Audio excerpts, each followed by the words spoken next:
বাবা কোথায় আছো বাবা? আমাকে বাঁচাও বাবা, আমাকে বাঁচাও বাবা, আমাকে বাঁচাও, আমাকে বাঁচাও। এই জোগাড় কি তুমি জল খাচ্ছিস? আর বলিস না, এত টেনশন হয়ে গেল, মানে প্রচুর টেনশন। আর তোর কি হলো? মুখটা একদম বুড়াসটা লেগেছে, কি হয়েছে এই কদিনে? ওটাই তো চিন্তায়, ঘর দুয়ারের চাপে, সংসারের চাপে কি করবো বল, তোমার খুঁজেই পাইছি জলটা ঢুকাই। আর কাকে সমস্যার কথা বলছি, আমারও প্রচুর সমস্যা, বহুত বহুত ঘরে টেনশন। এক কাজ কর, শোন, একটা শুনেছি ওইখানে এক ঘরে গেড়া বাবা এসছে রাকাব জঙ্গলে। হ্যাঁ, আর আমি যেটা শুনলি যে যেটা বলছে সেটাই হচ্ছে, মানে যে কোনো সমস্যার সমাধান করছে। সত্যি মেরে? হ্যাঁ একদম সত্যি। যাবো, চলো আমাকে নিয়ে চলো। দাদা অত হড়বড়া হলে হবে? আমার ঘরে কিছু কাজ আছে, 2 দিন পরে যাব, ঠিক আছে? তো তুই আমার সঙ্গে যোগাযোগ করবি, 2 দিন পরে যাব। 2 দিন পরে? হ্যাঁ 2 দিন পরে। 2 দিন পরে যাব। তুই ইয়ার সঙ্গে সঙ্গ দিলে হবে না, আমাকে আগেই যেতে হবে। আমি ভাবছি কাল সকালেই চলে যাব, চাপটা আমার। ইয়ার ছাড়, তো মাথা খারাপ করছে নি, 3 দিন 4 দিন বাদে বুঝে যাব। আমি ভাবছি কাল জয় গাড়া বাবা, কাল তোমার কাছে আসছি বাবা, আশীর্বাদ করবে যেমন আমি জোয়ান হয়ে যাই। আমারও দমে সমস্যা হয়ে গেছে, আর লিন্টুও বলতেছিল ওরও দমে রকম সমস্যা হয়ে গেছে। তো ওবার ঘর যাই দেখি, ওকে ডাকিয়ে নি, যাবো গেড়া বাবার কাছ থেকে। করে বাপি আর কোন দিকে আছে লিল্টু? তো জানো রাকাব জঙ্গল গেছিলাম, কত ঝুপে ঝাড়ে।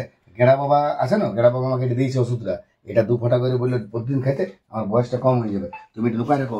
আর শুনো, জগন্নাথ দা যেমন জানতে পারে। জগন্নাথ দাকে না বলে গেছিলে? হ্যাঁ, ও আমাকে বলেছিল যাবো 3 দিন 4 দিন বাদে। না না ঠিক আছে, তুমি লুকায় রাখো। তো ইয়া হতে হবে না। হ্যাঁ গো, জগন্নাথের আওয়াজ পেয়েছি মনে হচ্ছে। রুকো। ওরে ইয়ার আগে গেড়া বাবার কাজ চলে গেছে। ও বাপ, তাইলে তো আমাকে যেতে হবে। আমাকে না বাপ, জলদি করে যাই আমি। বাবা, বাবা কোথায় আছো বাবা? বাবা, বাবা কোথায় আছো বাবা? বাবা আমাকে বাঁচাও বাবা, আমাকে বাঁচাও, আমাকে বাঁচাও বাবা, আমাকে বাঁচাও বাবা, আমাকে বাঁচাও। নিরঞ্জন, আরে বাবা আমাকে বাঁচাও, আমি বিরাট বিপদে পড়ে গেছি বাবা। কি বিপদ? আমার বউ খুব জাঞ্জেল, আমার বউ খুব ডেঞ্জার। আমার কাছে কোনো পয়সা কড়ি টেকতে দেনে বাবা, সব কাঢ়েলে। তো বাবা যেমন ওয়াকে আমি বস করতে পারি সেই ব্যবস্থা করে দাও বাবা।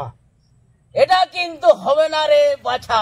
এই বাবা, এই কলি যুগে যদি বইয়ের বসে না থাকিস, তাহলে কি আমি কি এখানে আসতাম? আমিও তো ঘর সংসার করতি বাবা। আমি বিরাট মুশকিলে আছি বাবা, আমার কাছে কোনো নাই, হাতে ফাঁকা একদম, সব কাঢ়েলে। যাতে আমার কাছে 2 পয়সা থাকে তার ব্যবস্থা করে দাও বাবা, আমি দমে আশাই করে আসছি। বউকে ভালো করে রাখবি, বউকে ভালোবাসবি, তাহলেই তোর কিন্তু সবকিছু সমাধান হয়ে যাবে। আর একটা ফুল দিচ্ছি, এটা ভালো করে ঠাকুরের নাম করে সন্ধ্যায় একটু করে জপ করবি, ঠিক আছে? দাও বাবা, কোথায় আছে? দাও লোক নিরঞ্জন, দাও বাবা, বাঁচালে বাবা, বাঁচালে, আমাকে রক্ষা করলে বাবা।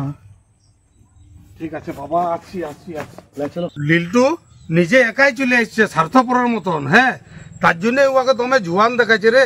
এরপর আমি আর কাউকে বলবো না, এরপর আমি রোজ আসবো, আর রোজ আমার যাতে ভালো হয় সেই কাজটা করবো।